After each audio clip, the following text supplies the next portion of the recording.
Hey everybody, welcome back to another episode of the Canucks News and Rumors. I'm Jacob Billington, joined with Matthew Zator here. How are you, Matthew? Doing great, and more injuries for the Canucks, but that's just par for the course this season. Yeah, it has not been a very kind season to the Canucks right now. And just jumping right into it, I guess the latest news from the Canucks is that Thatcher Demko is out for the next 2 to 3 weeks. Obviously, he's been having a fantastic season, a couple up and down games, but for the most part, he's been unreal. So, what are the Canucks going to do for the next 3 weeks with their goaltending? I think they have 12 games across the next 3 weeks. So, yeah, what should the Canucks do? It's going to be really tough because Kevin Lankinen. I mean, he did this last season. He became the starter. By default because they had no one else. I mean, Arthur Shelov's, he was there, but I mean, when he did come in, he didn't play that well. So they still had to really rely on Lankinen to play quite a bit of the games. So far this season, he's had to as well. When Demko was out before, he returned against the Jets. He played back-to-back games, and I don't think he's done that in his career before, where it was back-to-back, and he played both. So it's like, and then he had to come in again in this last game when Demko had to leave after the first period, and he's just coming off those back-to-back games to play. It's very tough on a goalie that is not used to this. Yes, he was played pretty much starter minutes last season, and by the end of the season, I think he was fatigued, and he didn't look very good. He had a lot of games where I think he was very average whenever he got into the net. So, I mean, I don't know. I'm really concerned with how they're going to deal with this because their next goalie right now is Elias Pettersson, who has not started an NHL game since March of 2024 with the Vegas Golden Knights. And in this stretch of games he's played in the NHL, is very small sample size. His numbers aren't very good. So, I mean, it's really tough to say he's going to have to start a game because you can't be Lankinen, and then especially on this road trip, there's another back-to-back. And then they're playing some really tough teams: Florida, Tampa Bay, Carolina, in reverse order. I just went the reverse. It's Carolina, Tampa Bay, and then Florida. So, I mean, these are all tough teams. I don't know which game I'd give Patera, and maybe the Panthers because they're a bit decimated with injuries too. Yeah, I don't know. Lankinen is going to have to play a lot, and I'm really concerned how well he's going to do because he hasn't really looked that good this season yet. I mean, he played really well against the Jets. I mean, the last two periods he was phenomenal. So I'm worried, but I'm hoping that he can just kind of rediscover that form from last season early on when he was really good. Other than that, I mean, it's Patera. Tolopilo's hurt right now with a groin injury, which same as Demko's dealing with right now too. And so they can't turn to him because he's usually the third string. And then their next guy is Ty Young, rookie goaltender, and is just coming off his first season in the AHL. You're not going to want to turn to him. And Koskin Buo is the other goaltender, and he's in the ECHL. So it's like, or I guess he's also in the AHL now because of the injuries. So it's really tough with the goaltending with Demko out, and it's really bad too because just had such a good start. And it's the same as Filipino because Hito was really well, and then he gets hurt, and Demko's gonna. I mean, it's great. Is only out for very short term. People were kind of concerned it's going to be longer, but I just hope it's not something that's going to linger for him too. So, should the Vancouver Canucks bring back a familiar face in Spencer Martin? He was placed on waivers today.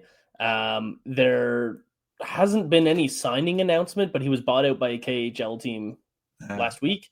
And Elliot Friedman tweeted today that he was placed on waivers by the Rangers. I haven't had too much time to look into that, but he's on waivers, so he's available. Should the Canucks look at claiming Spencer Martin? At this point, I would. He's when he came his last stint with the Canucks, he actually looked really good. A really good stretch there. His numbers with the Canucks are actually quite good. So I'd be okay with it. I mean, it's only for a few weeks here. You know, once Demko does come back, you throw him on waivers again. And if he doesn't clear, then he goes down and plays in the AHL, which they need goaltenders too. So I'm actually wouldn't be against that at all. Yeah. There's a lot of options with, not a lot of options, not a lot of quality options. There's a lot of people that are in the running for positions with the Canucks right now, but you need somebody else to come in. Like they just don't have enough. If you're going to be playing 12 games, like you mentioned, Lankinen, do you want to see him play more than 7 or 8 of those? Yeah, not really. So yeah, look for the Canucks maybe putting in a claim on Spencer Martin, see what happens there. Moving away from the crease, talking about the defense, Elias Pettersson has been playing pretty decent defensively. He's not doing as much offensively, and the Canucks need more offense out of him. Sure, it's really important to have that two-way game when you're a superstar center. Elias Pettersson is not a superstar anymore, and he's been more like Philip Deneau, which you don't really want out of a guy like Elias Pettersson. Still valuable to the team, sure. Not $11.6 million value or whatever it is, 11.5. Yeah. So, like, what do you need? Like, what does Elias Pettersson need to do? Simple, shoot the puck. He's just got to shoot. He's been criticized over the last week or so for that. And he's passing when he should be shooting. There was one play where he was coming in on breakaway and he goes and drops it off. I think it was Evander Kane coming up behind. And the better play on that was him shooting. Because I think Kane's shot was blocked or he got checked. It turned into nothing. So this is something that Pettersson did really well at the beginning of his career. His first couple seasons, he had games where he had 10 shots on goal. Like, he was just shooting. I don't know what happened. Either someone told him he's got to pass, or I don't know. All of a sudden, he's not as confident in his shot. I really have no answer why he's just become so hesitant to shoot the puck. It looked like it was turning around against the Avalanche. He had 4 shots, 8 shot attempts. And then he goes against the Jets, 1 shot. And I don't think he had that many attempts either. He's blocking a ton of shots. How about you shoot it and stop blocking so many? It's great. He's throwing his body in harm's way. Some of the ones are like great to throw your body in front of a shot, but you need offense. If the Canucks need it, they have Teddy Blueger. He's hurt right now, but that type of guy, you have those guys that can just, go out there, block shots, score 10 goals or 5 to 10 goals a season. That's great. For Pettersson, that's not great. You want to see at the very least 70 to 80 points out of him. He's on pace for 50 at this point of the season. It's not good enough. I love seeing his two-way game and being good defensively and the grit he's shown. It's just he needs more offense, and he's taking a ton of draws too. He's become Foot's matchup center, and he's not winning faceoffs very much either. So I don't know. I really want him just to, as simple as just to shoot, and he's got a great shot. Those will go in. Just get some volume on net. Yeah, it's frustrating watching a guy that has so much potential. Like, we've seen years of the Canucks thriving with Pettersson as the top center. And it's really sad to see like a superstar just fall off like he has. Yeah. And without much excuse. Like, it's not like he just had a major hip resurfacing or some sort of back surgery or something like that. Nothing happened. It's just happening. And it's just really unfortunate. Like, what did he have? 46 points last season. Yeah. And then on pace for 50 this year. Like, to do that 2 years in a row and to be on pace for 50, 18 games into the season, that's terrible. Like, people usually start the season hot, and when 18 games into the season, when we're talking about somebody's pace, we're talking about like, oh, this guy's on pace for 133 goals or like something like that. It's not usually that drastically bad 18 games in. Like, he's on, I went a little bit. He's on pace for 60 points. Still not really good, but still not ideal. It's not ideal. And that's only 14 goals he's on pace for. So it's like, this is a 30-goal scorer. I mean, you got to be a 30-goal scorer for sure. And he could easily be a 40-goal scorer. Like if he was locked in, like fully tapped into all of his talents, like that's a 40-goal scorer talent right there. Yeah. 30 should be like the bare minimum. Especially when you don't have anyone behind you. That's helping you out. You don't have JT Miller. You don't have Bo Horvat. He's the guy. He's got to be a 30-goal scorer at least. Or, I mean, the way the team's going right now, injuries have played a part, but they're just going to become around this all season. Under 500, around 500, just not in a place where they were hoping to be this season too. Well, talking about the negativity, last place in the NHL, the Vancouver Canucks sit in the penalty kill, 66.7%. So that's 1/3 of every single power play opportunity is going to be successful against the Canucks. Yeah. That is last. Ottawa's second last, Seattle's third. And to jump up into even the middle of the pack or even the better part of the bottom half, the Canucks have a lot of work to do. Like they're almost 10% behind the Ducks, who sit 23rd. That is horrendous. What needs to change with the Canucks penalty kill? I mean, granted, they haven't had their full personnel, especially their best center at penalty kill, and that's Teddy Bluger. He led the team in shorthanded. Well, he might have been second, but Pius Suter and him were the leaders in shorthanded ice time last season. And I mean, Bluger hasn't played. He only has I think he's played 2 games. He's just not. I mean, yes, that's one guy. I mean, does he make the penalty kill a first unit? I don't think he's the main reason they're 32nd when he's not there. They just haven't. I really can't explain why they've been so bad. I mean, there's been times on the penalty kill they've been too aggressive. They're not clearing the puck. Being hard on pucks and to get it away and outwork, because that's how you be a good penalty killing team. It's outworking the power play and getting the puck back. And they're not winning faceoffs on the penalty kill either, which is a big deal. So you're chasing it right off the bat. There's been so many times where they just haven't cleared the puck. There was one against the Jets where Sherwood just drilled it off of Tyler Myers' foot and stayed in the zone. And then right after that, Josh Morrissey scores. So it's like, you've got to clear pucks when you get possession. I don't know. There's so many different things of what makes a penalty kill good. I feel they're just too aggressive on the penalty kill. They're just getting out of position and then just not clearing it when they should be.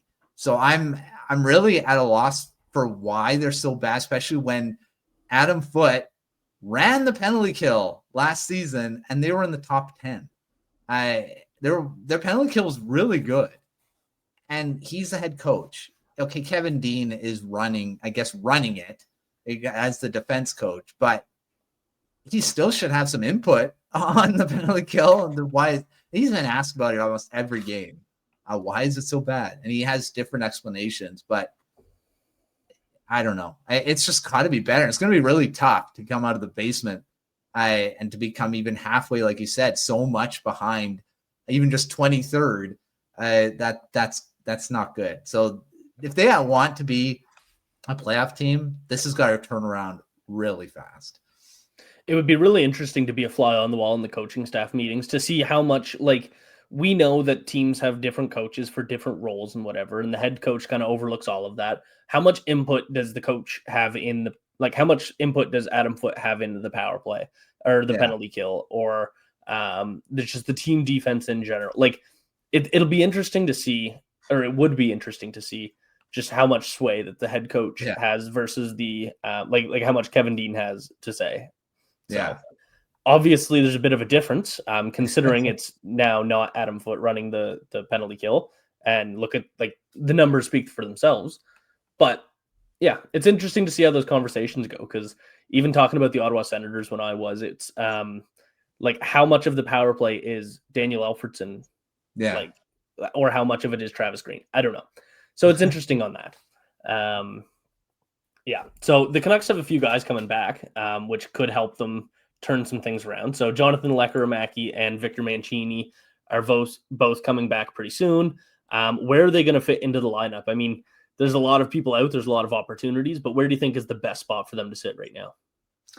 Well, Lekkerimaki, I mean, he would, if he didn't get hurt, he would be in that mix of the top 6 with all these injuries. I think he's going to get a look. I don't know, because there's a few lines that are actually doing pretty well. I like the Jake DeBrusk, Drew O'Connor line connection that they've been with Atu Ratu over the last few games. They've really looked good in every, the eye test and the advanced stats. They've on the positive side of expected goals, chances for, teams outchanced all the teams since they've been put together. They've also have a few high danger goals and high danger chances. They're also on the positive side of that. So I like that line. I don't think you change that. I think Lekkerimaki, I would put him with Pettersson, just to kind of maybe boost out. The thing is, Lekkermaki's a shooter too, so will Pettersson want to just pass to him? I don't know about that, but I think Lekkerimaki will get a definite chance on the power play, and then maybe fit into that top 9. Mancini, the defense, so you keep pulling guys in and out of the lineup. Elias Pettersson's been healthy scratched for different guys too. P.O. Joseph has come in. I'm kind of swapped with him at times. Mancini, though, he's great puck mover. He's been physical in the lineup. Last time he was in the lineup, he fought against the Washington Capitals, which he doesn't fight very often. So, I mean, he looked really, like mentioned in preseason, he was really good.